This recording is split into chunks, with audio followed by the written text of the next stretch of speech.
Hello, Isaac. Can you hear me? Hey. Yes, Val, how are you? I'm doing okay. How are you? Long time no see or meet. I know it's been a while. I was trying to remember what year it was that I was out there to visit you all. It's been a while. Oh my gosh, it's been a good long time. I mean, I think we launched the online degree in fall of 14 and but we had brought on Populi long before that. That's my memory as well. Yeah, probably 12. 2011, 2010, Yeah, 2012, somewhere yeah, there. A absolutely. good 10 years, I think, at least. So Absolutely.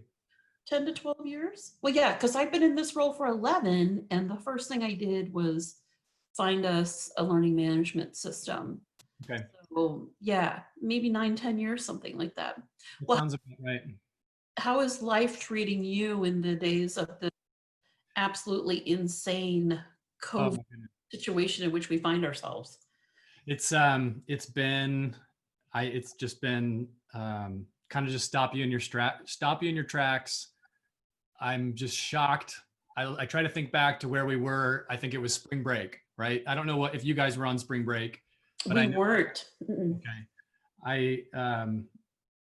I've got kids in, elementary and high school, and so Mhm. they were on spring break. We were sort of transitioning back from that when things really started to ramp up, and it just was this constant progression of things getting more and more unbelievable, right? Uh-huh. Because we saw it coming, and I don't know from your perspective. I mean, I watched a little bit of the news in China and other places, and then as we started to see cases in Seattle and things like that, it just kind of became more and more surreal as time went on. It sure did. That was about the time I was dusting off our pandemic flu plan. Right. And, kind of was maybe in mid-February and kind of raising the alarm at how outdated even our global institutional pandemic flu plans were. And because, we're an institution within an institution and our plans are intertwined and interdependent with that of the, the overall entity, and kind of being met with, "Oh, Val, you're just being alarmist," and I'm thinking, Wow. "Mm, I don't think so." And So Seattle, and everything was coming out of Washington. I was like, yeah, I this is don't. the real deal. And then within 3 weeks, all hell broke loose in, Right. mid-March. It was So like, tell me, back up a little bit, because I want to be able to share with some of our other customers about Hazelden Betty Ford. So talk a little bit about background on the institution and then the graduate school within the institution. oh, sure. Well, the Hazelden Betty Ford Foundation has been in operation for over 70 years and is the largest private alcohol and drug treatment center in the United States. And in addition to having, oh gosh, I'm always going to get the numbers wrong. Um, I think we have close to 18 sites in 9 states, providing a range of services for people and their families and the communities that are impacted by substance use disorders. In addition to that, we're the largest publisher of substance use disorder based consumer goods, such as meditation books and other offerings, as well as the largest distributor of evidence based curricula and treatment protocols for substance use disorders. And in addition to that, we also have our private, fully accredited graduate school of addiction studies, training master's level clinicians in addiction counseling and attending to the commonly co-occurring mental health disorders and conditions that occur. So we kind of have quite a few differentiating factors, one of them being our publishing arm and the other one, of course, being our graduate school. The history of counselor education at Hazelden Betty Ford goes back about 60 years nearly, when our CEO and president at the time essentially kind of gave birth to the whole profession of addiction counseling. When he was at a prior location, he petitioned the state of Minnesota to put a recovering alcoholic or addict on his multidisciplinary team of professionals as an actual paid position. He was at a state psychiatric hospital at the time. And to do so, he had to petition the state of Minnesota to create a paid position for a lay provider, because there was no such thing as addiction counseling then. There was no such thing as addiction counseling licensure. So he actually created the whole profession of addiction counseling then. And as he moved to Hazelden, now we're Hazelden Betty Ford, and he continued to develop his model of care, he realized that the lay counselors could benefit from formal education, and he started our counselor training program in the 1960s. And from there, it continued to evolve, as did the profession.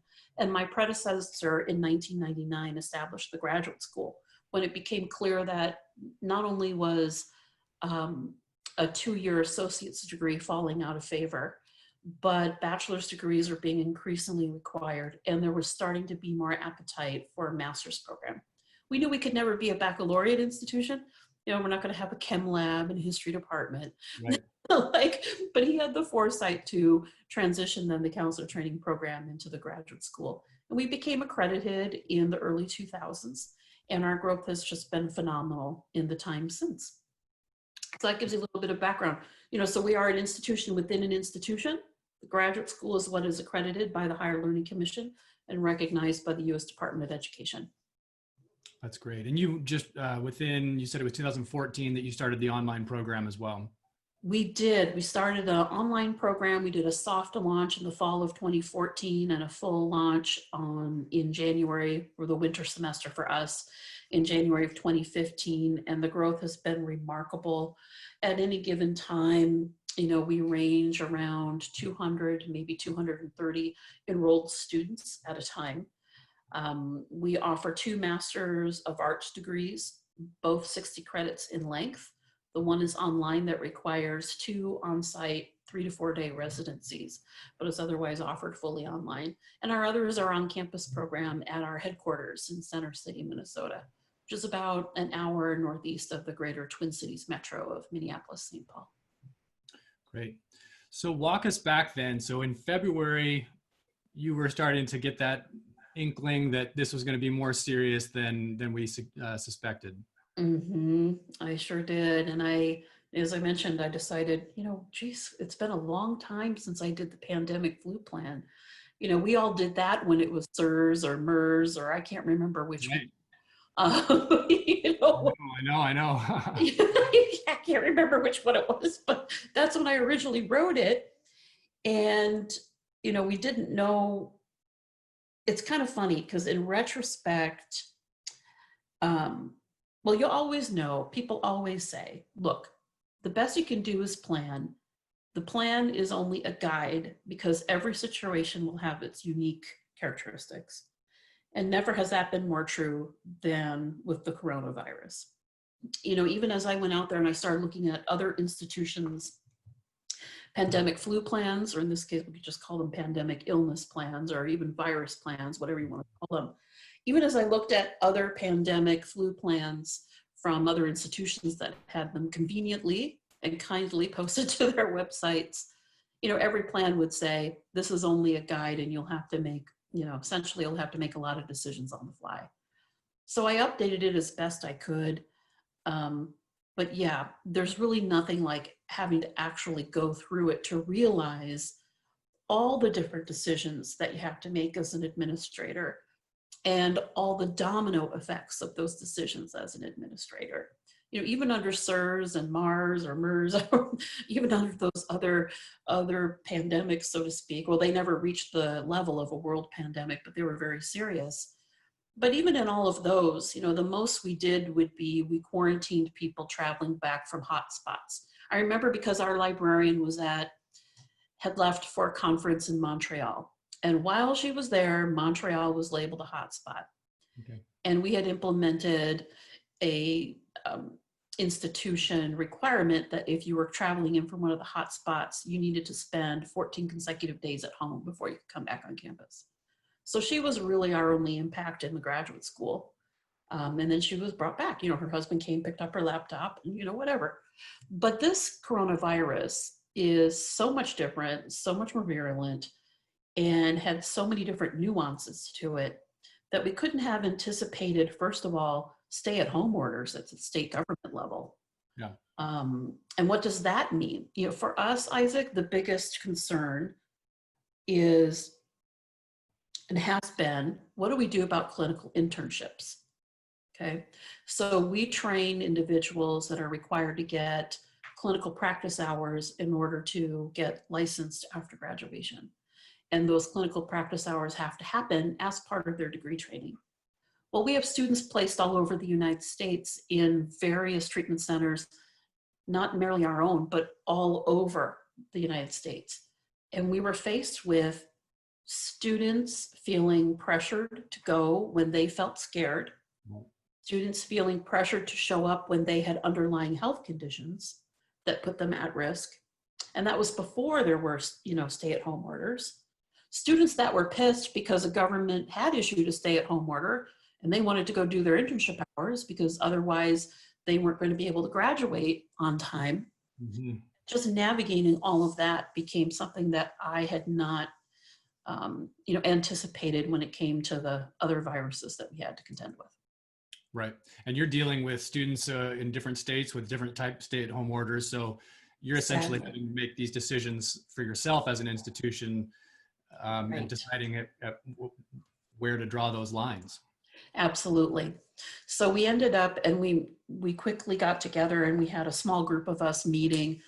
My gosh, it was multiple times a week in the beginning, trying to navigate with massive spreadsheets of all of our students currently on internship. We surveyed them all. How many of the 800 hours have you completed to date? We had their state in which they reside. We looked up where the states where they were residing currently were related to stay-at-home orders. We looked at whether telehealth was available as an option to them at their site, as a lot of these treatment centers were pivoting, including ours. We had been doing some telehealth, but it wasn't a huge component of what we did. But then it suddenly, went, through the roof. And then looking at each student, how close was each student to graduating? And then, as we were getting all the inquiries from students too, okay, how do we do this? So we had a lot of decisions we hadn't anticipated, answer a lot of questions for ourselves that we hadn't anticipated. One of them being, are students essential employees? Okay.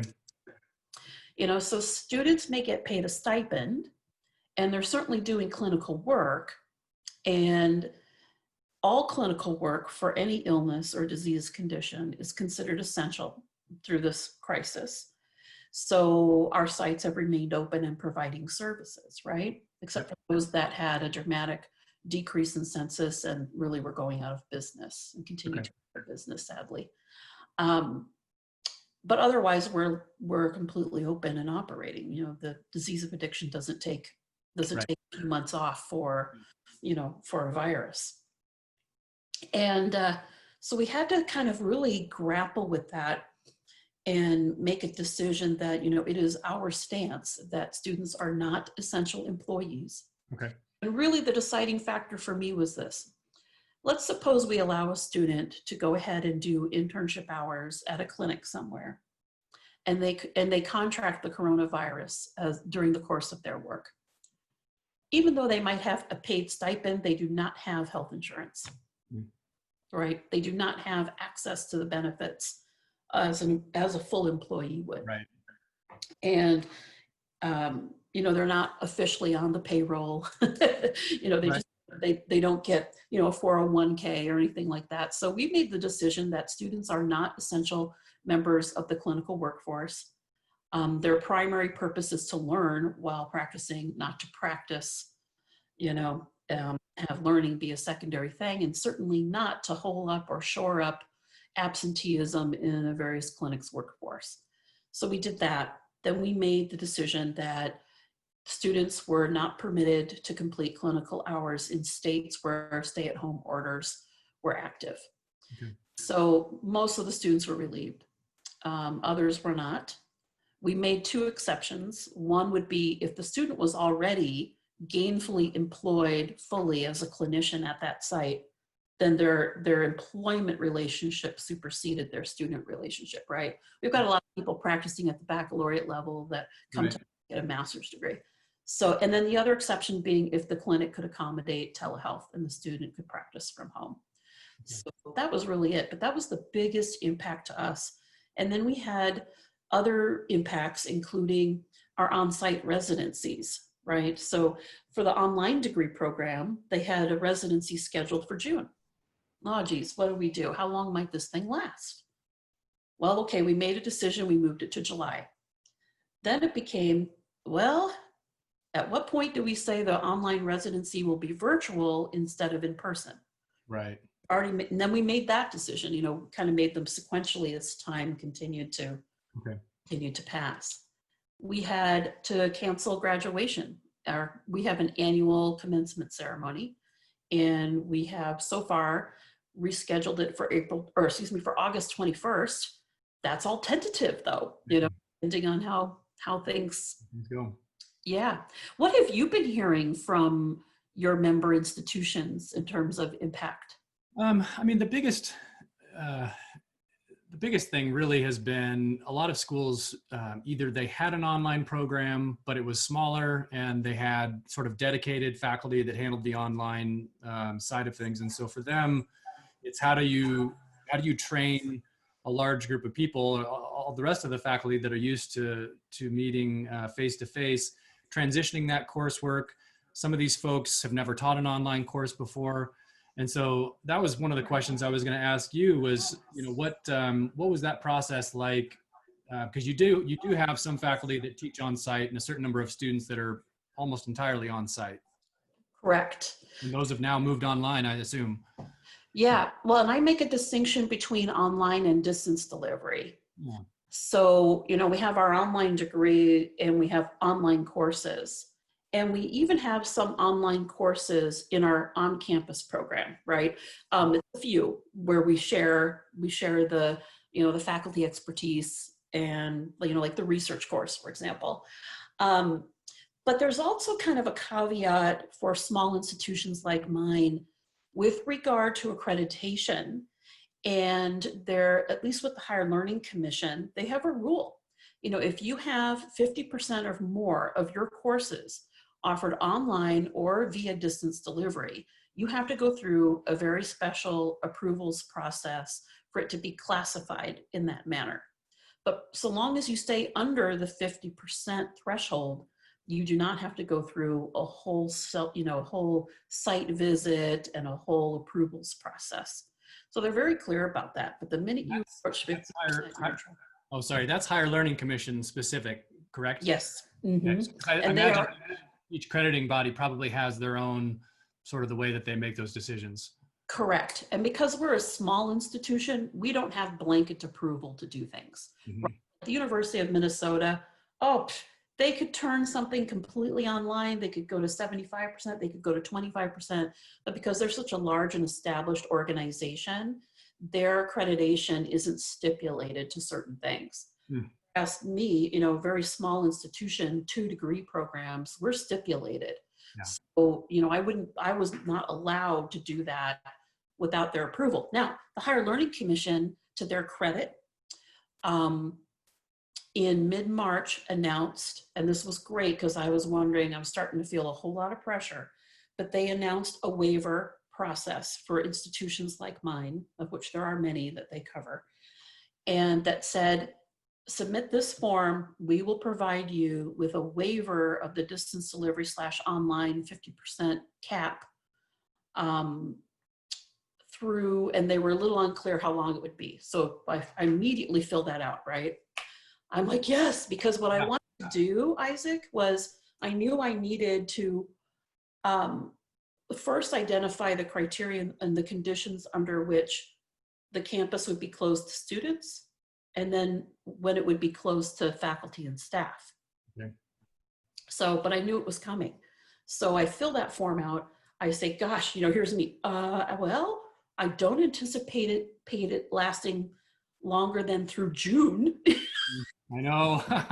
What do I do? In the meantime, we're still finishing up a semester. Our winter semester just ended on April 24th. So this is mid-March, and we still have a whole month of classes to do, not to mention then starting the summer semester here Next week we start the summer semester. So the Higher Learning Commission, they had a few bumps in the road there, but they in essence have given those of us that have asked, they've completely waived the 50% limit, and they've done so through September 1st for now. Good. So that allowed me to take my on-campus faculty. Some of them teach online, some of them don't, because they don't want to. Very few, but some of them don't. But it allowed me to pivot them very, very quickly to distance delivery. Let's take a faculty member that has never taught an online class, has never developed an online class. The last thing I want to do is tell that person that they have to take their entire curriculum for their 3 or 4 courses they're teaching that semester, and they have to turn them into an online class for the last 4 weeks. I can't even imagine. Yeah, it just can't be done. I have one instructional designer. It's like, it's not going to happen. The grad school's going to Zoom. We got ourselves an education account, and everything's been so smooth since. Both the faculty and the students, with a few tiny hiccups here and there, have taken to it like fish to water, though. So, if a class meets from 4 to 7 on a Tuesday, it kept meeting from 4 to 7 on a Tuesday. Yeah.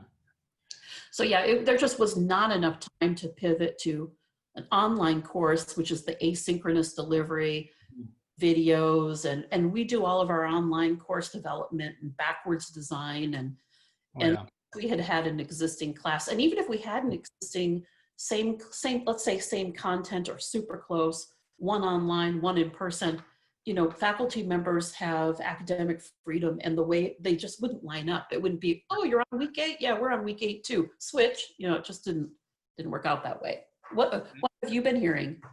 Yeah, well, I've talked to Ginger, your instructional designer, at length about the way that she sets up your courses, and it's the process that you go through is, you just imagine if you were just trying to decide or what to teach and building a course just for the classroom. There's a huge process and review and everything that goes into that. She's doing that for online courses, and so to try to imagine doing that in a short space of time is understandably. I think the main, to what we're hearing, I think people have done very similar things to what you are doing in terms of just scheduling, time for those Zoom meetings, and essentially they're lecturing the way that they normally would have, only they're doing it online. I think the bigger question is, okay, at what point are we going to start to try to move more of this online, because we just don't know at what point things are going to go back to normal. And so now we're staring at the summer semester, and I think most people feel like fall is going to be going back to, we should be meeting in person, but we want to be prepared for whatever. And so I think now the decision is, especially as this semester wraps up, is the question is, how much time are we going to spend working on these online courses and trying to build them out a little bit more, just so that there's the option for for using that more. And have you, what's testing been like, or how do they do tests in those courses, or how do they assess? Yeah, so because we're a graduate institution and our faculty student ratios are low by design, a lot of the grading is done with, really in-depth assignments throughout the semester. It's very rarely a multiple choice exam, in a large lecture hall type environment where you would need proctors. We do have an active proctoring exam policy for our online degree that we told the faculty we'd have to abide by and follow for all of their on-campus courses, but that has not been an issue for our faculty, because they do things like journal papers, or they do open book type essay exams and the like. So thankfully for us, that hasn't been a problem. But yeah, it can be a real pain. The other issue that we run into with pivoting to online proctoring services is that the U.S. Department of Education is really, really keen on, if any expenses are to be incurred by the student outside of tuition and fees, you have to let them know before they even register for the course, right? So we've got it in place where we let all of our online students know, look, if your professor decides that you have to use a proctoring service. You know, those expenses are the responsibility of the student, and we do that before they register.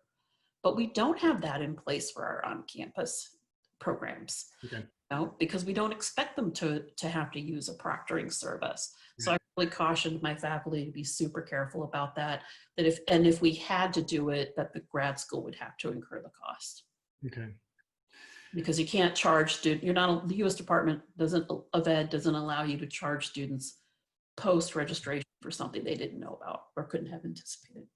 And are you getting much direction from your accrediting body on any of this, or is it kind of just figure things out as you go? Yeah, other than, giving us the waivers, which was very, very helpful, because I couldn't have kept their degree programs running without it.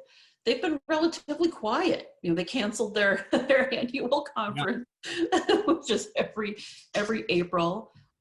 They sent along, some guidance that they had heard from the U.S. Department of Education, and really, and said, we're here for you if you need us, but we really want you to do everything within your power, within reason, knowing that it's impossible to do it completely, but everything within your power to keep students on course to complete their educational plans and to stay on track. And again, we've got some students for that simply going to be impossible because they've had to take incompletes for internships this semester. But for the most part, we're doing pretty darn good. Good, that's awesome. Yeah. And you're using WebEx, or you're using Zoom for advising and things like that? Yes. How's that been going? It's been going really, really well. We do group supervision too, via Zoom, and we've done it via WebEx as well. Let's see. Yeah, Zoom has just been so much more stable a platform for us compared to WebEx. WebEx was super glitchy, and it was that way for everybody in the beginning, right? I mean, they prepared for the degree of traffic. And then we had the little kerfluffle in the news about people Zoom bombing and showing up where they weren't supposed to. Thankfully, we haven't had that issue, and Ginger was super on top of it with everybody saying, look, here's what you do. You set, take care of your settings so people can't join until you start the meeting and you'll be fine. Yeah. All of those little things. Populi's been great for us. We've been using Populi, as we just discussed, for quite a while. We oftentimes call Populi the little engine that could. Okay.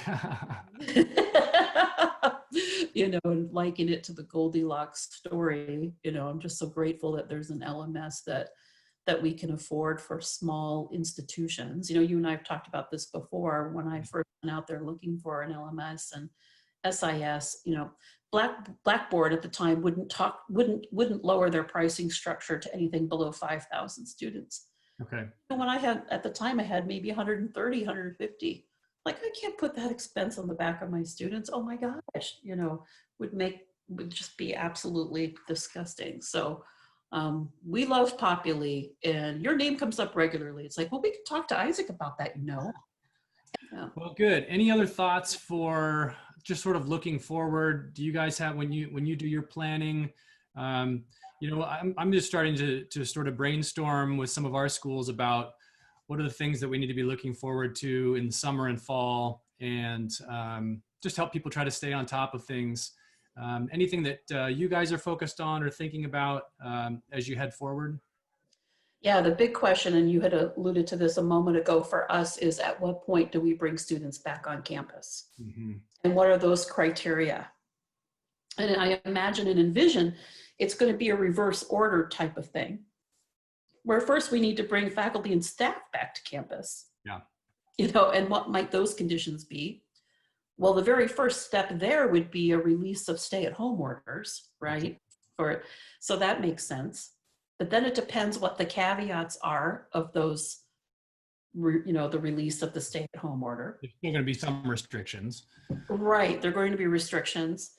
Our campus right now is doing a phenomenal job with temporal temperature screenings of everybody coming on the campus. Okay. And we're about to launch, starting Monday, we're going to do COVID testing of all new patients coming to the campus. Great. So that's fantastic, right? And also they've been in, everyone has to be in a mask 100% of the time, and social distancing to the extent possible. So things have been going pretty good there. The campus is probably one of the safest places to be right now. It's safer than a grocery store, God knows. Yeah. It's certainly safer than a grocery store. Um, but, I'm thinking through things like, if we have to socially distance in the workplace, it seems odd to me to bring everybody back. If we were to suddenly apparate into our offices and our cubes, sure, we'd be 6 feet apart, but we have to get to our offices and cubes. Yeah. We have to share bathrooms. Yeah. We have to pass each other in narrow hallways where it's not possible to be. Absolutely. And then if conference rooms, if you have to functionally reduce the capacity of conference rooms by half, and you have a large enough group and you end up meeting virtually anyway, what point is there to be in a virtual meeting while sitting in your office chair at work, only to be on virtual meetings? Like, why even be there? Yeah. So these are the things that kind of run through my mind that I just haven't figured out yet. Yeah, and and then there's the other aspect of a school could be in a state where as things start to go back to normal, there's smaller outbreaks, but there's an uptick in the number of cases, and they need to potentially go back to being online again. And so I think it's probably important that schools be flexible and to maybe set expectations with students that that this is going to be, but I think letting students know that one way or the other, you're going to take care of them and they're going to be able to continue their education. Absolutely. Yep. And we've already told our summer semester students, again, summer semester, they're in orientation right now, which we are on-campus students, which we made virtual. And we told them, look, for our on-campus degree program, everything's distance delivery until further notice. And that we'll do everything we can to closely monitor the situation and be in communication with them. Yeah. Yeah. I wish I could give people definitive answers. I know it's what they want. And it makes them feel better. Yeah, but I think that is helpful to understand that really what it requires is a level of flexibility, and everyone needs to be prepared. And I think that's where now, maybe as this spring term does wrap up, there's an opportunity here to get prepared and to maybe put a little bit more work into thinking through how you're going to teach online, or how do we want these courses to go, so that through the summer into the fall, regardless of what happens, schools are prepared to help students continue. Right. And, as if there's a resurgence in the fall, like all of the experts are predicting, it's my hope and it's my expectation that the Higher Learning Commission, for example, will extend its waiver to institutions like mine that don't have blanket approvals to offer anything we want via distance delivery. And so I know that they would take care of us if that were the case, that I could give my liaison a call, or if I hadn't already heard from them saying, hey, if you need an extension past, let's say we're in late August and there's suddenly this huge resurgence of cases in places, I could go to them and say, look, I need this waiver to extend for either another semester or another month or something like that. Yeah. And then I reassure them, everything's being done synchronously. It's not like we took synchronous courses and we've made them online, trust us, we're okay. Absolutely.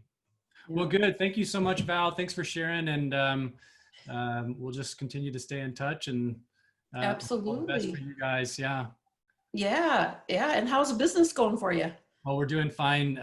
It's been a very busy spring with, as you mentioned, so many people moving to Zoom or one of the other video conferencing platforms. So we've been just helping schools as they navigate getting that set up, either through Populi or neat, or in some way teaching their courses online. So yeah, it's been busy helping schools to make that transition, but it's been good. Yeah.